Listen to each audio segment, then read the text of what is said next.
I want to show you some things. Here's a clip of Jimmy Evans basically giving this advice to the kids. This is how we're going to handle this. Take a look. And submission means she's the voice of God to you. And I'm sorry, can you clarify? She said she's the voice of God to me?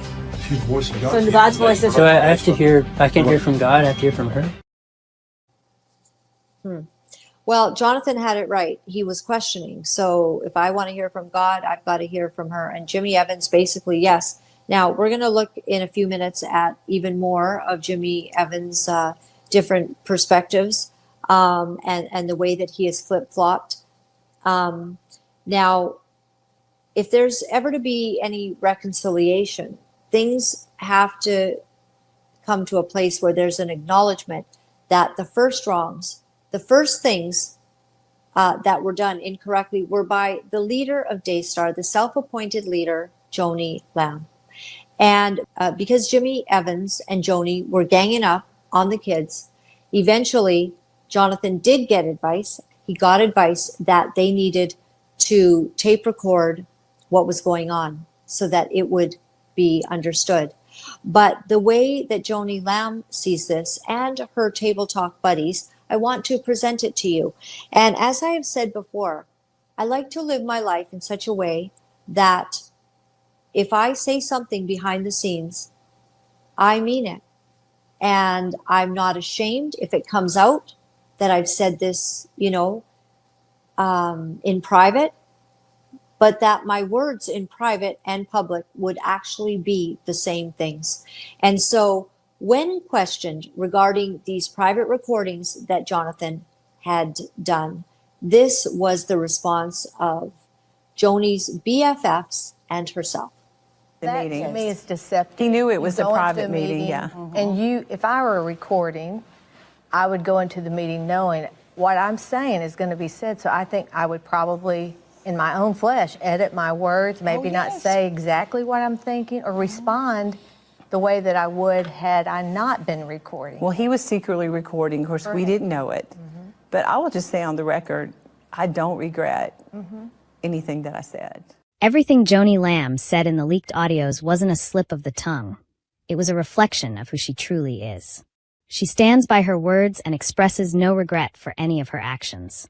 In fact, her unwavering confidence has led some observers to describe her as presenting herself almost like a flawless figure.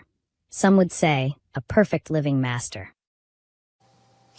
I want to thank NTC MTV for putting that video on, and you can follow them. They put together some stuff, and it goes on, and I appreciate the narrator's perspective as she goes on, because basically what she's saying is you can't find Joni Lamb apologizing for anything.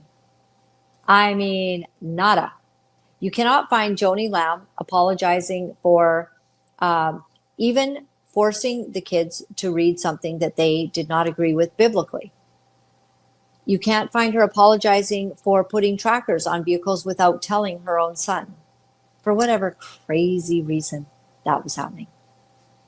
You can't find her apologizing that she didn't take into consideration their huge feelings and maybe go slower, even in the wedding. If you're still going to marry Doug Weiss, but giving the family some time. No. She hasn't apologized for any of it. She hasn't apologized for having the world at her fingertips. And I really do mean that. And the loss of Marcus, although you'll see a clip here where she's basically doesn't necessarily think that he died too soon, which, okay, he was young, actually. But she had all options available. She was wealthy, she's pretty, lots of great men.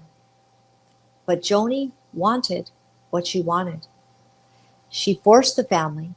She imputed her control and her will, which I would dare say has been a lifelong attribute that she has had to deal with.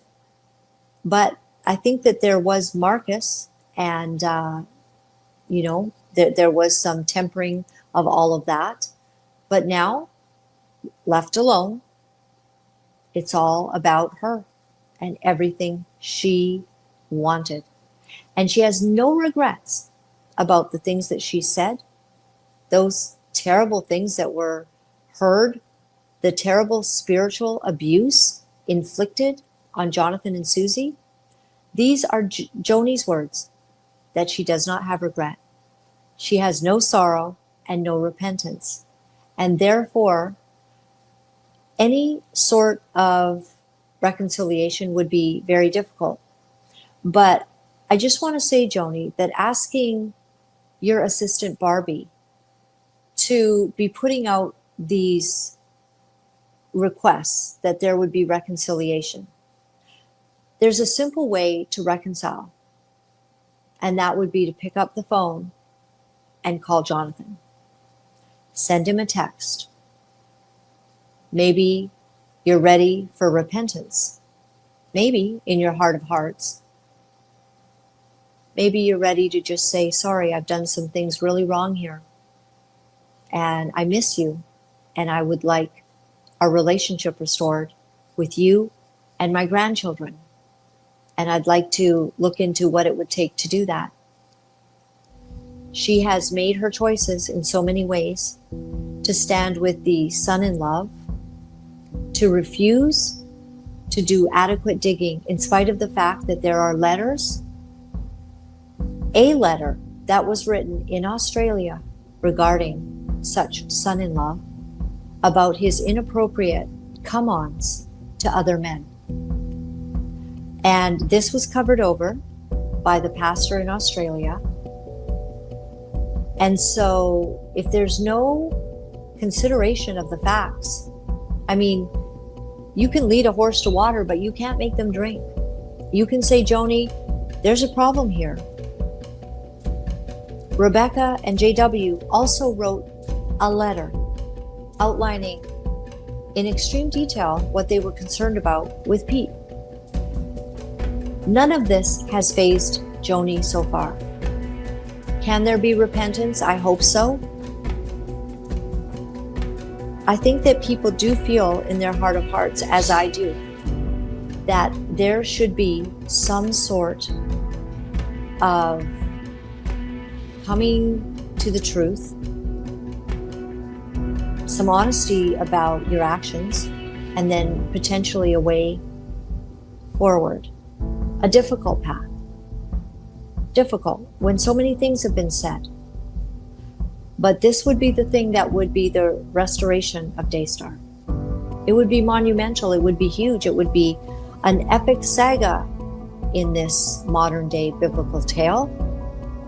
It would be a good chapter where there would be restoration. I've called for it from the beginning. It would be a way forward.